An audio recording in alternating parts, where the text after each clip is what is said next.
নমস্কার বন্ধুরা, আজকে আমরা দেখাবো নিরামিষ মোচার ঘন্ট রেসিপি। আপনারা অবশ্যই আজকের ভিডিওটিকেও মিস করবেন না, কারণ যারা যারা মোচা রান্না করতেই জানেন না বা মোচা রান্না করবেন কীভাবে হয়তো চিন্তা ভাবনা করছেন, এবং সেটা নিরামিষ প্রক্রিয়ার জন্য যারা চাইছেন যে নিরামিষ প্রক্রিয়ায় সুন্দর একটা স্বাদের মোচা রেসিপি বানাবো, কিন্তু কিভাবে করব, কিভাবে মোচা কুটবো, তো কিভাবে রেসিপিটা করলে আরও সুন্দর স্বাদ হবে, তারা কিন্তু অবশ্যই ভিডিওটি প্রথম থেকে শেষ অবধি দেখুন। চলুন আজকে দেখাই।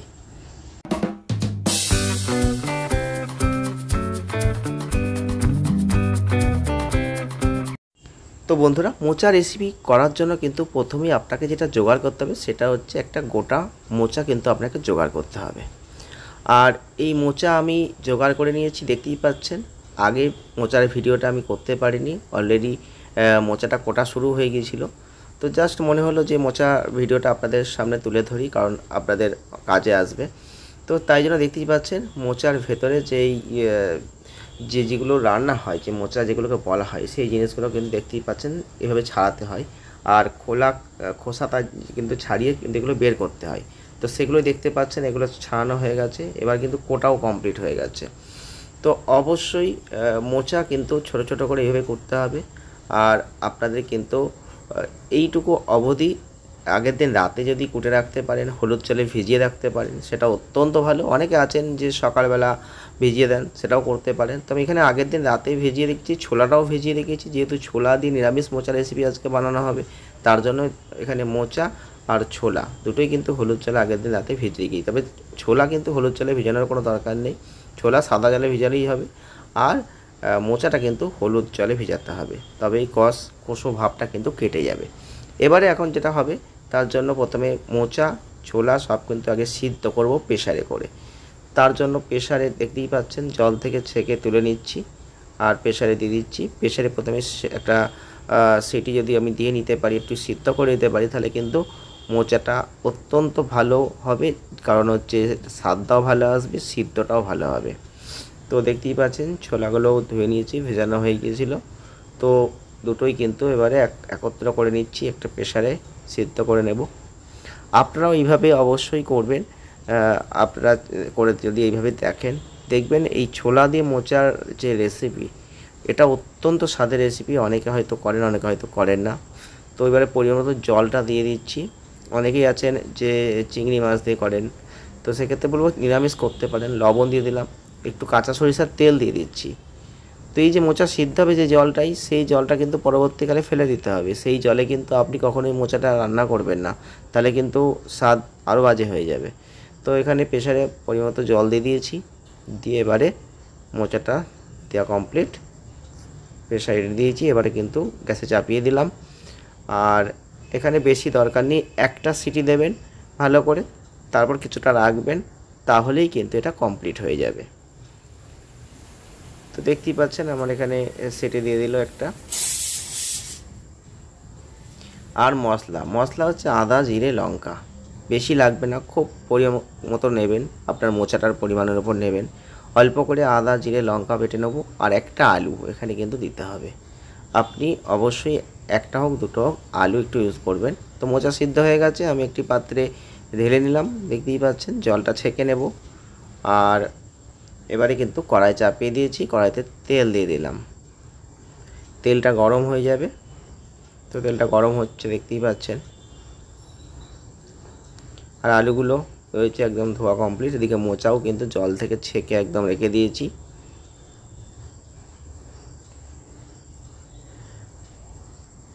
তো একটু জিরে ফোড়ন তেজপাতা এগুলো দিয়ে দিলাম।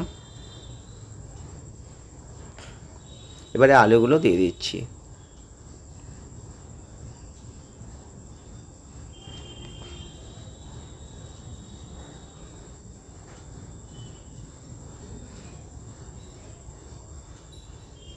আলুগুলো প্রথমে একটু তেলে নাড়াচাড়া করে নেব।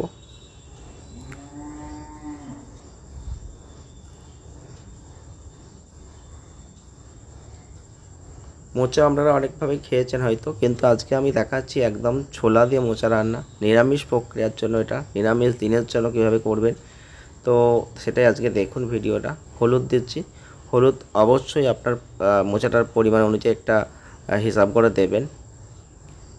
তো এখানে আমি হাফ চা চামচ হলুদ কিন্তু দিয়েছি। ধনিয়া পাউডার দিলাম 1 চা চামচ।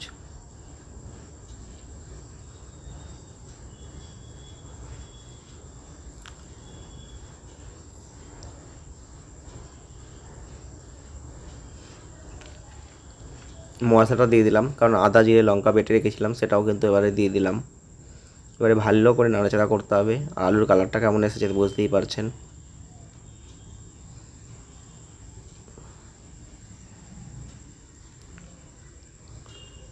লবণটা আমরা এখন এখানে দিইনি, কারণ লবণ দিয়ে কিন্তু আমরা মোচা সেদ্ধ করেছি। তো লবণ কিন্তু অবশ্যই বুঝে শুনে পরিমাণ মতো দিতে হবে, খুব বেশি লবণ কিন্তু দিলে হবে না। আর এখানে লবণ দিয়ে দিলে কিন্তু এক্ষুনি জল বেরিয়ে যাবে, তাই জন্য লবণটা এক্ষুনি দেওয়া যাচ্ছে না। তো এবারে লবণটা দিয়ে দিচ্ছি। আলুগুলো ভাজা ভাজা হয়ে গেলে এবারে কিন্তু অল্প করে অর্থাৎ হাফ চা চামচ এখানে লবণ দিলাম। তো আপনারা অবশ্যই মোচার পরিমাণের উপর ভিত্তি করে লবণটা ইউজ করবেন। এবারে মোচাটা কিন্তু দিয়ে দিচ্ছি, জল থেকে ছেঁকে নিয়ে মোচা এবার দিয়ে দিলাম।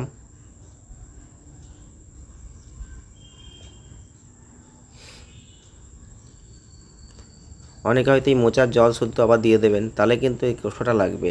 তাই জন্য কিন্তু এই মোচার এই সিদ্ধ জল কিন্তু দেওয়া যাবে না, কারণ মোচা কিন্তু করার সময় অনেক হিসাব নিকাশ করে করতে হবে, না হলে কিন্তু স্বাদ তো হবেই না, বরং বেস্বাদ হয়ে যাবে, যার জন্য আপনার তরকারিটাই হয়তো ফেলে দিতে হতে পারে। তাই জন্য অবশ্যই একবার ভিডিওটি দেখে নিয়ে আপনি করুন, আপনার কিন্তু তরকারির স্বাদ দারুণ হবে। আপনি অবশ্যই একটু বুঝে শুনে করার চেষ্টা করবেন, একটু ভিডিওটা দেখে নিয়ে করার চেষ্টা করবেন, কারণ এমন অনেক সূক্ষ্ম কিছু ছোটোখাটো জিনিস থাকে যেগুলো আমরা জানি না, আর না জানার ফলেই কিন্তু আমাদের জিনিসটা ভালোর জায়গায় খারাপ হয়ে যায়। অনেকে আছেন হয়তো নিরামিষ পছন্দ করেন না, তারা হয়তো ভিডিওটি দেখবেন না, তারা হয়তো অপছন্দ করবেন। তাদের উদ্দেশ্যে বলবো আপনারা অবশ্যই কমেন্ট করবেন, আমরা অবশ্যই আপনাদের জন্য আমেজ দিনের জন্য কীভাবে মোচা রান্না করবেন সেটা হয়তো এরপর নেক্সট ভিডিও নিয়ে আসবো। এবারে চিনি দিয়ে দিলাম। তো চিনি অনেকে হয়তো পছন্দ করবেন না, তবে বলবো আমি যে অল্প করে একটু হলেও মিষ্টি দেবেন, নাহলে কিন্তু স্বাদটা যতটা আমি বলছি হয়তো আপনি বুঝতে পারবেন না, বলবেন হয়তো স্বাদ হলো না। অনেকেই চিনি পছন্দ করে না, কিন্তু একটু অল্প করে হলেও তারা চিনিটা ব্যবহার করবেন, তাহলে স্বাদটা কিন্তু আসবে আরও বেশি। এবারে জল দিচ্ছি। তো এবারে আলুটা সিদ্ধ হবে, তার জন্য একটা নর্মাল জল কিন্তু আমাকে দিতেই হবে। তো এখানে 1 গ্লাস মতন জল আমি এখানে দিয়ে দিয়েছি, দেখতেই পাচ্ছেন। আর এটা একটু গ্যাসের আঁচটা অবশ্যই মিডিয়ামে রাখতে হবে, গ্যাসের আঁচটা কমিয়ে রেখে আমাকে একটুখানি ওয়েট করতে হবে, তাহলে আলুটাও সিদ্ধ হয়ে যাবে, মোচাটাও যেটুকু বাকি আছে সেটুকু কিন্তু সিদ্ধ হয়ে যাবে। তো দেখতেই পাচ্ছেন যে জলটা কিন্তু অনেকটা শুকনো শুকনো হয়ে আসছে, টকবক করে ফুটছে। তো এইবারে কিন্তু এই জলটা পুরোটাই মরে যাবে, তা শুকনো শুকনো হয়ে যাবে। আর জলটা শুকনো শুকনো হয়ে গেলেই কিন্তু এই মোচার ঘন্ট রেসিপিটা আমাদের একদম রেডি হয়ে যাবে। তো আপনারা এটা গরম ভাতের সঙ্গে হোক, রুটির সাথে হোক, যখন যেভাবে ইচ্ছা হোক আপনারা কিন্তু অবশ্যই খেতে পারেন। তো এর স্বাদ দারুণ, এ কথা আমি বলতেই পারি। তো আপনারা যারা যারা এইভাবে রান্না করেননি তাদের উদ্দেশ্যে বলবো আপনারা অবশ্যই চেষ্টা করবেন এইভাবে করার।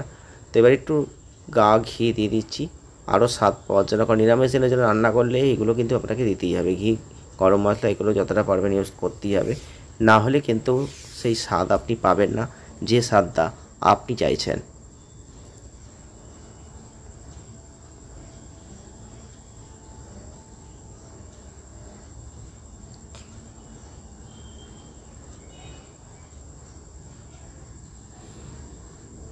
আপনারা অনেকেই আছেন যারা যারা হয়তো ভিডিও দেখছেন কিন্তু লাইক করছে না, তাদের উদ্দেশ্যে বলবো আপনারা একটা করে লাইক করুন। লাইক করতে পয়সা লাগে না, লাইক যদি করেন তাহলে আমাদের নতুন নতুন ভিডিও বানানোর প্রতি একটা মোটিভেটেড জায়গা কিন্তু তৈরি হয়।